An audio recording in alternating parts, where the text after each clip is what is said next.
मध्य प्रदेश से जुड़ी बड़ी खबर। मध्य प्रदेश में महिलाओं के हित में बड़े फैसले लिए सरकार ने सरकारी नौकरी में महिलाओं का आरक्षण 33 से बढ़ाते हुए 35% तक कर दिया है। मोहन सरकार के इस फैसले से प्रदेश में होने वाली सभी नियुक्तियों में महिलाओं को अब से कुल मिलाकर 35% आरक्षण का लाभ मिलेगा। साथ ही मेडिकल कॉलेज में असिस्टेंट प्रोफेसर की भर्ती की आयु सीमा अब 50 साल कर दी गई। पहले असिस्टेंट प्रोफेसर के लिए भर्ती के लिए 40 साल की एज लिमिट थी, जो बढ़ाते हुए 50 साल की गई है। वहीं पैरामेडिकल काउंसिल के नियमों को रीअसेस्ड किया जाएगा ताकि एडमिशन और परीक्षाएं हो पाएं। इसके अलावा कैबिनेट में कई और महत्वपूर्ण फैसले लिए गए। अक्सर ये जो फैसले होते हैं वो युवाओं की नौकरी के बारे में। 254 नए उर्वरक केंद्र, ये किसानों से जुड़ा फैसला। खाद के लिए किसानों की परेशानी कम हो पाएगी। जो डिफ़ॉल्ट किसान हैं उनको नगद में खाद मिल सकेगी, इसकी व्यवस्था सरकार कर रही है।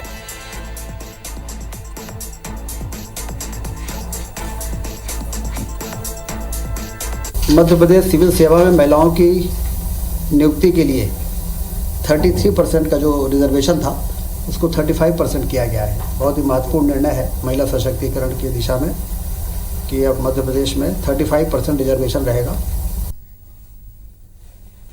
मेडिकल कॉलेज में जो असिस्टेंट प्रोफेसरों की भर्ती की आयु सीमा 40 थी, उसको बढ़ा के 50 किया गया है, क्योंकि तेज़ी से मेडिकल कॉलेज खुल रहे हैं। और जो एसआर शिप करने की आयु सीमा है वो 45 है।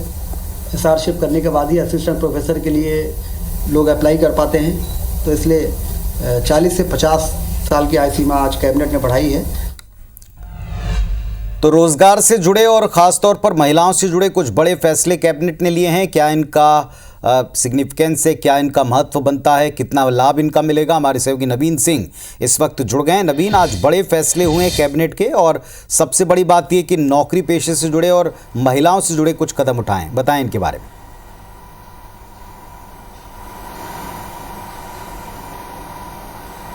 देखिए पुनीत, आज की कैबिनेट बैठक में किसानों को भी ख्याल रखा गया है, महिलाओं को भी ख्याल रखा गया है, बेरोजगारों का भी ख्याल रखा गया है। बड़े फैसले हुए हैं।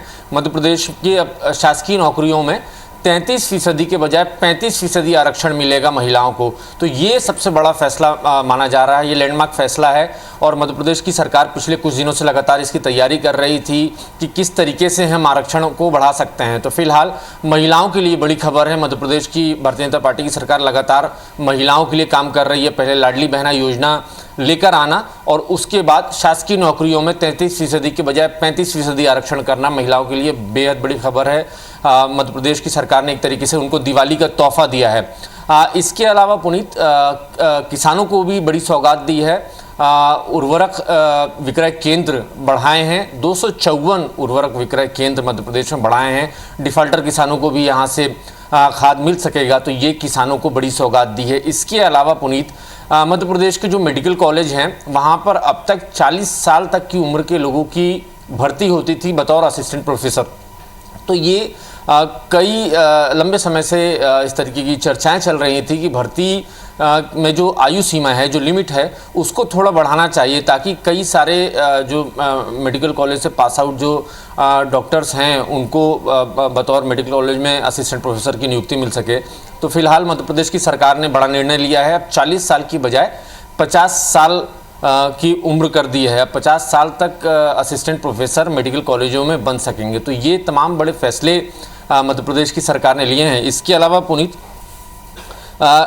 सहकारी समितियों के गठन को लेकर भी, उनकी मॉनिटरिंग को लेकर भी कुछ फैसले हुए हैं। और सबसे खास बात कि रीवा में हाल में ही इन्वेस्टर समिट हुई थी, तो उसका भी जिक्र हुआ आज की कैबिनेट की बैठक में। मुख्यमंत्री डॉक्टर मोहन यादव ने संतोष जाहिर किया कि 31,000 करोड़ के प्रस्ताव मिले हैं। और सबसे खास बात कि विंध्य क्षेत्र में लगने वाले उद्योगों में 28,000 से ज़्यादा बेरोजगारों को रोजगार मिलेगा। तो मुख्यमंत्री डॉक्टर मोहन यादव ने आज की कैबिनेट बैठक में संतोष जाहिर किया है। इसके अलावा गोवर्धन पूजा मध्य प्रदेश में जिस तरीके से मनाई गई, मिनिस्टर्स मध्य प्रदेश के अपने अपने प्रभार के क्षेत्रों में पहुंचे, वहां पे गोवर्धन पूजा में शामिल हुए, उसको भी लेकर उसको लेकर भी आज कैबिनेट बैठक में चर्चा हुई। मुख्यमंत्री और मंत्रिमंडल के सदस्यों ने संतोष जाहिर किया कि अच्छे तरीके से गोवर्धन पूजा मनाई गई है। इसके अलावा एक और बड़ी जानकारी कैबिनेट के जरिए मध्य प्रदेश के लोगों को मिल रही है पुनीत, कि 7